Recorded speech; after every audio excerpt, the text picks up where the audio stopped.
libro di Neemia, al capitolo 4, leggeremo dal verso 9 al verso 23. Matrimonio quando tutto è distrutto. Questo è il cuore del messaggio. È una soluzione tra le tante soluzioni che possono presentarsi davanti a noi, ma è la soluzione di Dio ed è, essendo di Dio, la soluzione che noi come figlioli di Dio vogliamo contemplare prima di ogni altra cosa e sopra tutte le altre cose. Neemia capitolo 4, leggo dal verso 9.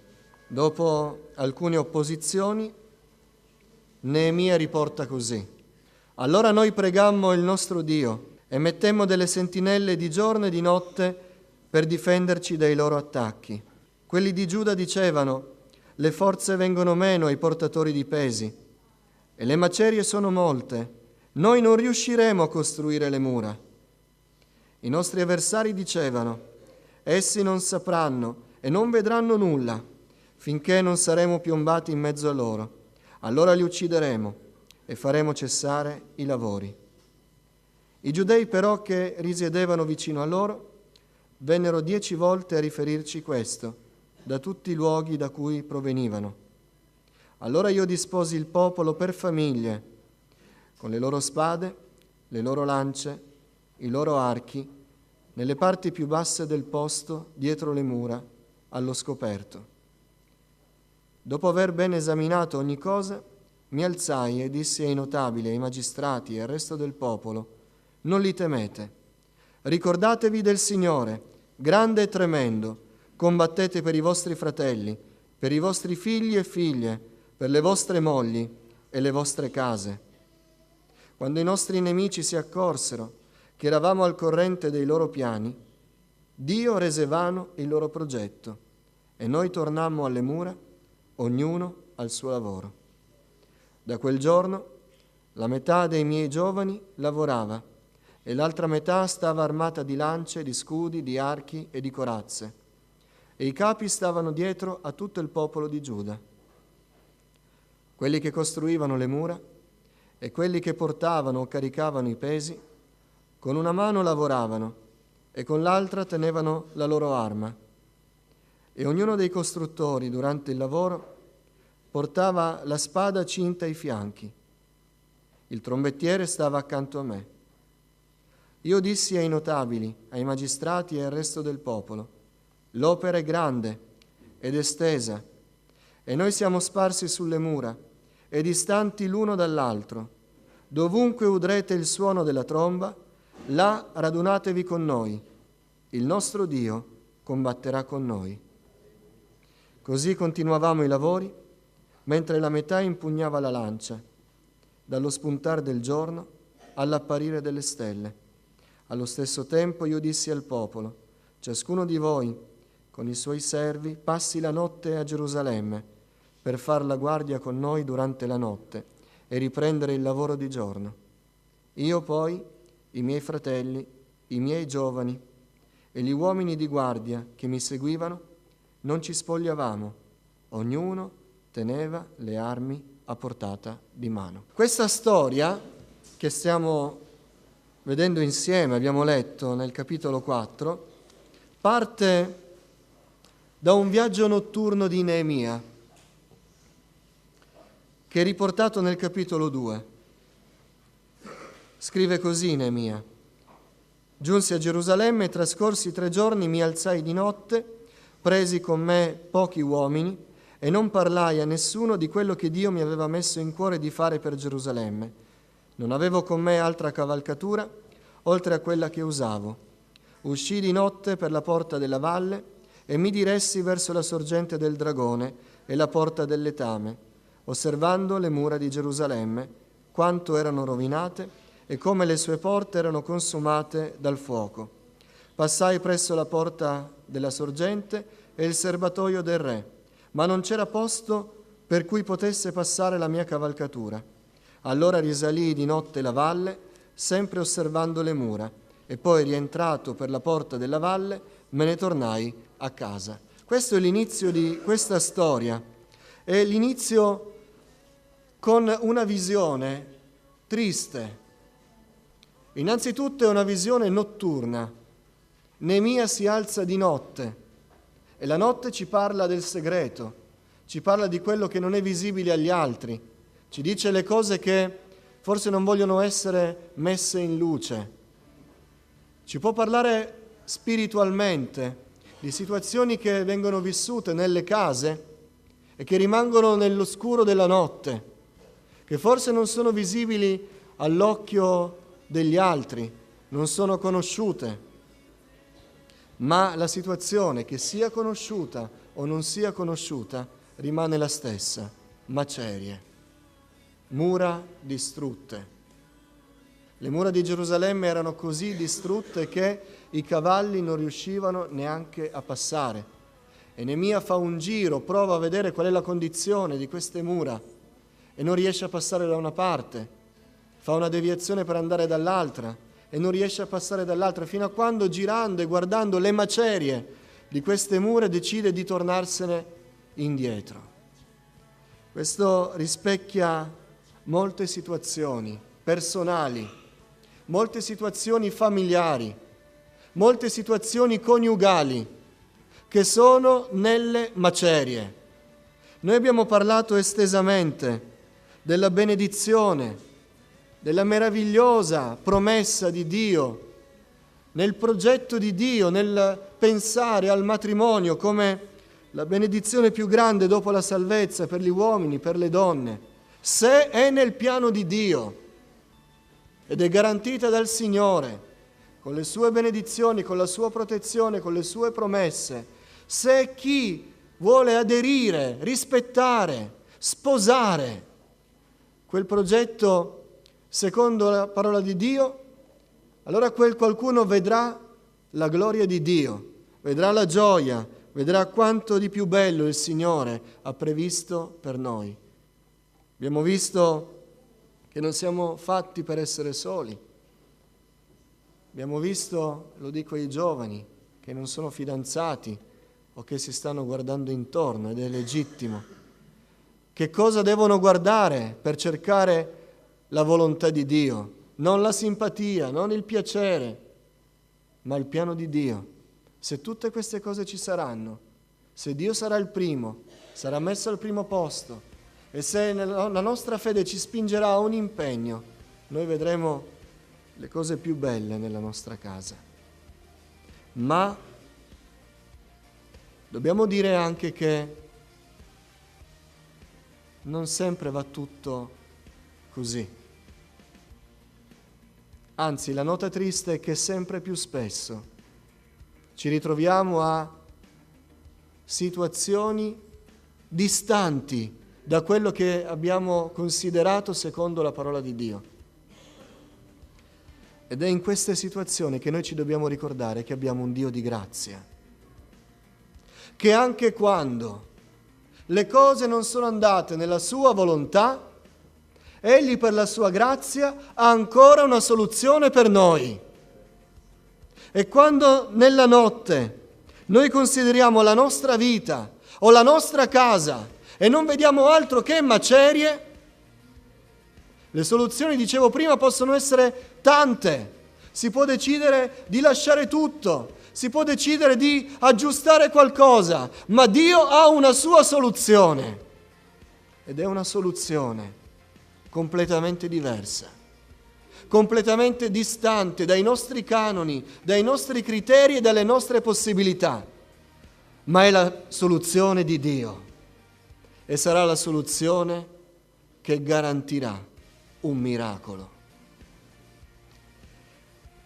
Quando le cose non vanno per il verso giusto, i nostri sentimenti sono rispecchiati dalle parole di quelli di Giuda che dicevano: le forze vengono meno ai portatori di pesi, le macerie sono molte, noi non riusciremo a costruire le mura. Abbiamo mai detto così? Dopo tanti tentativi falliti, dopo tante volte in cui con tutto il nostro impegno, con tutte le buone intenzioni, abbiamo visto fallire ogni speranza e le forze nel portare avanti di nuovo una soluzione sono venute meno. Abbiamo detto: i pesi sono tanti, le forze vengono meno, le macerie sono molte, il lavoro è così grande che noi non riusciremo a costruire le mura. Qualcuno ha mai detto così? Qualcuno ha mai avuto questi sentimenti nel cuore? Vengono. Sono forse i sentimenti più naturali che possono sorgere in un cuore che, spinto da tanta buona volontà, vuole fare il bene e nota che il lavoro è troppo per lui da solo. O ha provato e ha fallito. Ci sono stati degli oppositori e Neemia ne aveva tanti. Ci sono state delle difficoltà, le macerie erano molte di più di quelle che si vedevano, che di notte non si vede bene. Ma poi alla luce del giorno le macerie erano di più di quelle che sembravano. C'è questo sentimento che ci porta a scoraggiarci davanti ai tanti fallimenti. Ma noi dobbiamo chiedere al Signore che questa mattina crei la fede nel nostro cuore e la renda perfetta,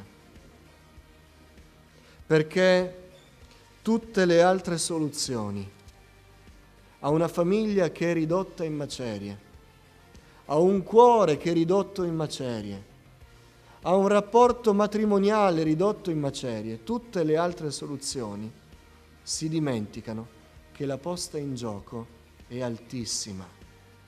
Neemia dirà: ricordatevi del Signore grande e tremendo, combattete per i vostri fratelli, per i vostri figli e figlie, per le vostre mogli e per le vostre case. Quando lo scoraggiamento prende, ci si dimentica che la posta in gioco è altissima. Combattete per i vostri fratelli, per i vostri figli, per le vostre mogli. Combattete per delle vite che sono poggiate sulla vostra scelta. E non è più una situazione che riguarda noi da soli. La posta in gioco è più alta, riguarda delle vite, riguarda delle anime da salvare, riguarda forse la salvezza della nostra anima stessa. Ma a volte il peso, la stanchezza, il numero di macerie, il numero di tentativi falliti ci fanno dire: un'altra soluzione forse da riguardare. Lascio tutto, lascio perdere, accetto la sconfitta, vestendola forse anche di falsa umiltà. Ma la posta in gioco è troppo alta, fratelli, perché iniziamo a considerare altre soluzioni.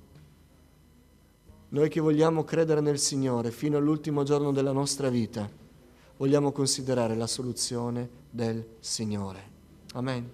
Perché per la sua grazia Dio ha ancora una soluzione.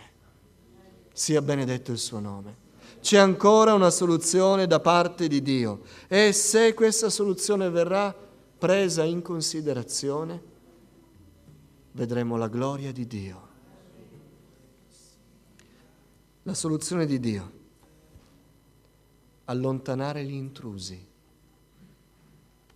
Quando ci sono le macerie nella nostra vita, quando ci sono le macerie nel matrimonio o nella famiglia, tra figli e genitori,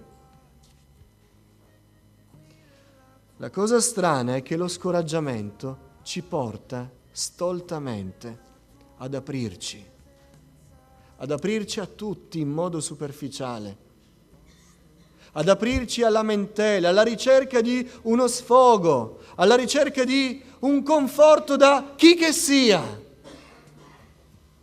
E questo aprirci, mosso non da saggezza, non dalla ricerca di un aiuto, ma dallo scoraggiamento, questo aprirci ci espone agli oppositori, ci espone agli intrusi, ci espone a quelli che con buone parole vogliono però fermare l'opera. E ce n'erano tanti. Sanballat, Tobia e altri ancora. Venivano in continuazione con ogni argomento, con ogni veste, con ogni proposta, con le buone e con le cattive. Ma Neemia, nel momento dello scoraggiamento, parla al popolo e dice: è il momento di impugnare le armi, è il momento che qualcuno si rivesta del ruolo della sentinella per tenere lontani gli intrusi. Ci sono delle mura da ricostruire. La prima cosa che dobbiamo fare è tenere lontani tutti. È il primo degli errori, quando ci sono le macerie, è di invitare gli amici di Giobbe, di invitare i cattivi consiglieri, di invitare quelli che ci danno la pacca sulla spalla.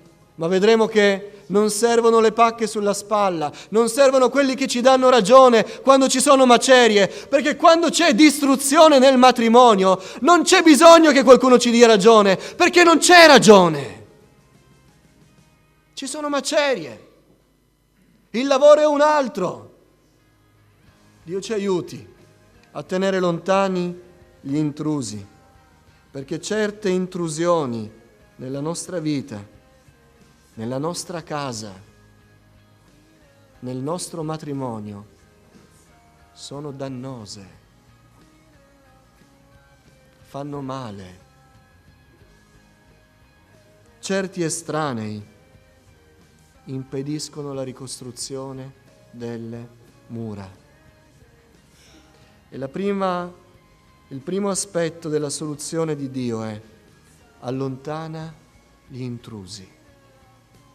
Diventa una sentinella che bada a tenere lontane tutte le voci, perché benedetto è quell'uomo, benedetta è quella donna che decide di fare la volontà di Dio, che decide di ascoltare soltanto il consiglio del Signore. Amen. Questo è il primo aspetto. Secondo aspetto, prepararsi alla fatica.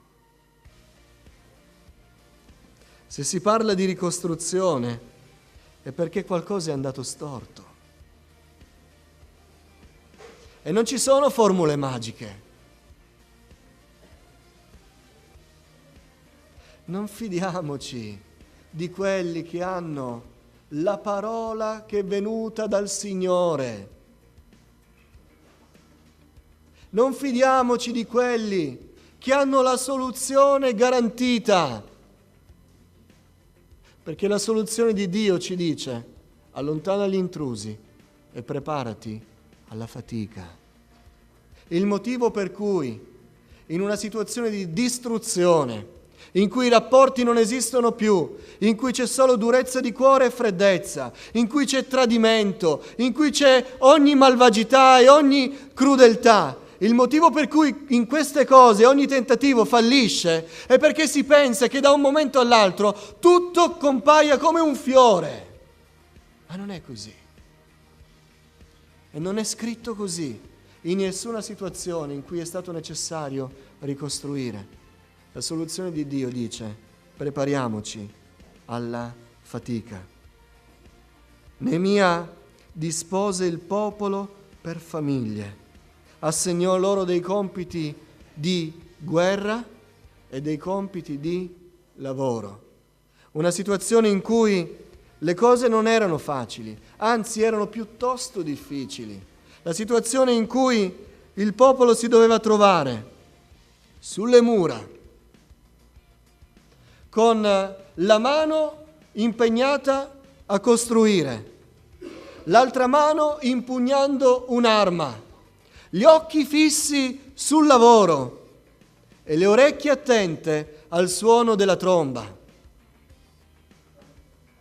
Non so se abbiamo mai lavorato in queste situazioni. Equilibrio precario, una mano occupata, l'altra occupata per qualcos'altro, le orecchie attentissime a quello che succede intorno, gli occhi fissi sul lavoro. Una condizione alquanto faticosa. Se vogliamo ricostruire qualcosa che è andato distrutto nella nostra vita, ci dobbiamo preparare alla fatica. ci dobbiamo preparare all'impegno, ci dobbiamo preparare a lavorare.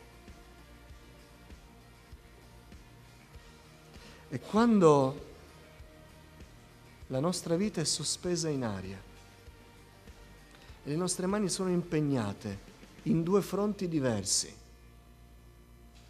e i nostri occhi non si possono staccare dal lavoro e il nostro orecchio non si può distrarre da altre cose, vedete che tanti dettagli che non hanno lo scopo di ricostruire le mura, iniziamo a ignorarli. Dettagli che forse fino a ieri sono stati la goccia che faceva traboccare il vaso, la situazione che scatenava il litigio, la causa che produceva la freddezza e l'allontanamento spirituale. Vedete che quando c'è da ricostruire, c'è da faticare e l'impegno è concentrato su quell'unico scopo, le altre cose iniziano a essere ignorate. Neemia ebbe a dire: noi non possiamo scendere perché il lavoro che stiamo facendo è troppo grande, è troppo importante. E tante cose, quando un uomo, una donna si prepara alla fatica perché vuole realmente ricostruire quel che è andato distrutto, tante cose si lasciano indietro, non diventano più così importanti. Ma mi sembra che tanti fallimenti stiano proprio nell'ignorare questo fatto. Ci vuole fatica, ci vuole un impegno che non abbiamo mai avuto prima. Questa è la soluzione di Dio. Ma la posta in gioco è alta e noi non possiamo escludere questa soluzione. Terzo, trovarsi uniti in un fronte comune. Neemia prese le famiglie, li divise per famiglie e mise ogni famiglia in un luogo a difesa. Poi disse ai fratelli, ai giovani, agli uomini di guardia che lo seguivano, quindi i più anziani, a tutti: venite con me, riuniamoci insieme. E quando la tromba sarebbe suonata, lui disse: sebbene siamo sparsi e lontani, appena udite il suono della tromba, ricompattatevi tutti, giovani, vecchi, le famiglie, indistintamente, indipendentemente dalle tribù, ricompattatevi, perché c'è un lavoro da portare a termine. Ora, quando tante vite sono messe in causa, la ricostruzione necessita l'unità di intenti, essere uniti in uno scopo. E dobbiamo essere insieme, uniti. Le famiglie devono essere uniti, i giovani devono essere uniti ai meno giovani, tutti devono essere uniti nell'unico scopo di ricostruire. Così vuole il Signore. Perché se casa mia è distrutta e io voglio ricostruire e altri sono coinvolti nella ricostruzione e non vogliono ricostruire, il lavoro sarà impossibile. Dobbiamo essere uniti se vogliamo vedere di nuovo le mura in piedi. Amen. Uniti in un unico scopo. Ci sono degli oppositori che attirano: vieni, riposati, lascia, non permettere, non è giusto, lascialo fare ad altri, la colpa è degli altri. Ma Neemia disse: ricompattatevi e insieme difendete e insieme ricostruite. E infine, perché è più importante all'ultimo, confidare nell'aiuto del Signore. Perché quando noi leggiamo questo capitolo, la sensazione che si ha è che, sebbene Neemia abbia le idee chiare su quello che c'era da fare, tuttavia il timore rimaneva nel cuore. Se era spavaldo, probabilmente non avrebbe impugnato un'arma, ma disse: state attenti, le sentinelle non si distraggano, continuate a guardarvi intorno, mi raccomando, le armi siano vicine, cingiamocele, impugniamole, pronti, non c'è un secondo da perdere, dobbiamo essere pronti fino all'ultimo. In qualche modo Neemia comunica un senso di timore. Le cose le facciamo, l'impegno lo prendiamo, siamo determinati, ma col timore nel cuore che i nemici ci attaccheranno. Ed è anche l'impressione che forse c'era incertezza nei confronti di loro stessi. Ce la metteremo tutta, ubbidiremo alla volontà del Signore, ma da noi stessi possiamo garantire qualcosa? C'è questo senso che è buono, perché il senso di timore, il senso di insufficienza è una buona disposizione all'umiltà. Ma Neemia continua a ripetere: impugnate le armi, state pronti e il nostro Dio combatterà per noi. Come loro erano pronti a combattere, ma Neemia dice: il nostro Dio combatterà per noi. La chiave per ricostruire la nostra famiglia è confidare nel Signore, al di sopra di ogni altra cosa. Ricordatevi del Signore grande e tremendo. Il nostro Dio combatterà per noi. Il richiamo a Dio, il richiamo a mettere Dio di nuovo al primo posto, la dichiarazione che solo Dio può intervenire, l'accettazione del piano di Dio come Lui l'ha disegnato. Questa è la garanzia finale perché le situazioni distrutte vengano ricostruite. Il richiamo alla sua promessa, il richiamo all'ubbidienza alla sua volontà. Ricordatevi di Dio. Dio non ci ha abbandonati. Abbiamo sbagliato. Ci vogliamo pentire, torniamo indietro, ricostruiamo e il nostro Dio sarà con noi. Dio non ci ha abbandonato, Dio sarà con noi nella ricostruzione. Dio sarà con noi nel difenderci. Dio sarà con noi nell'accompagnarci. Anzi, Dio combatterà per noi. Dio combatterà per noi. Nel momento in cui Neemia dice Dio combatterà per noi, sta dicendo: io mi sottometto a Dio, lascio tutto nelle sue mani. Lascio tutto nelle sue mani. Ma quando possiamo dire così? Quando abbiamo fatto tutto quel che il Signore ci consiglia.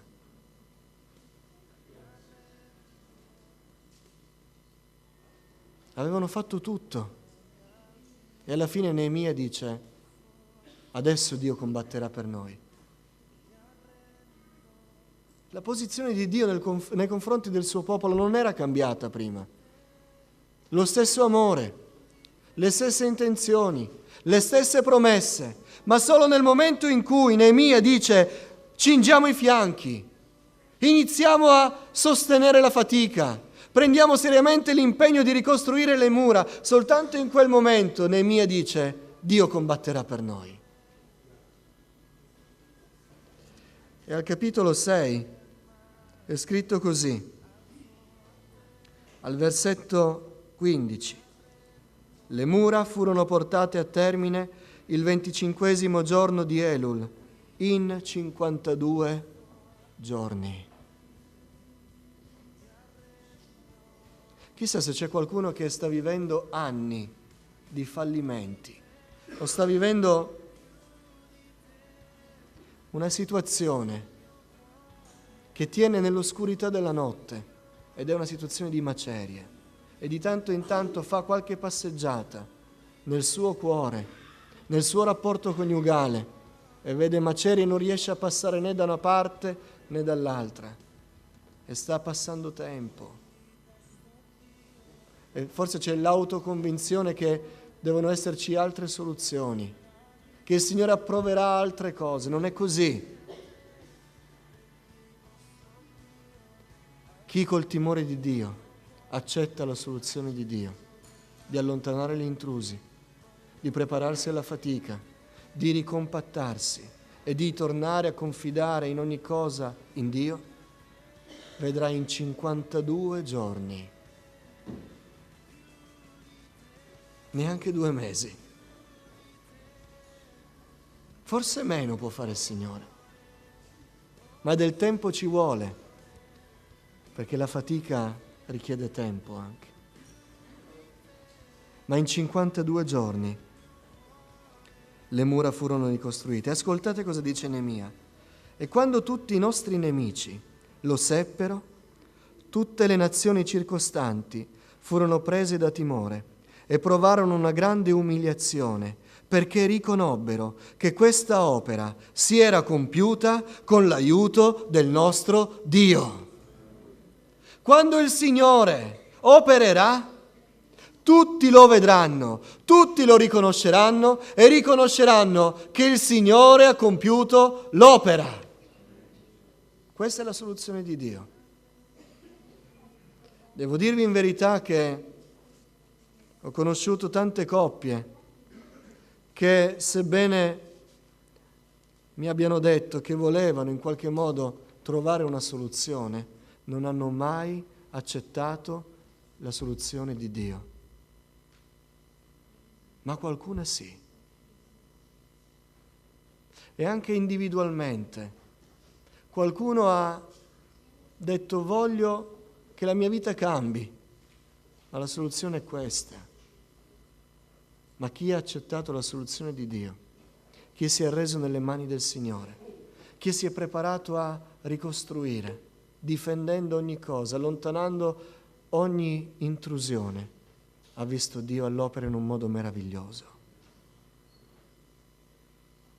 Questo è quello che propone il Signore. Questo è quello che propone l'Onnipotente. Se nel nostro cuore c'è la seria intenzione di vedere le mura ricostruite, questa è la strada inaugurata da Cristo Gesù. Chi la percorrerà sarà benedetto.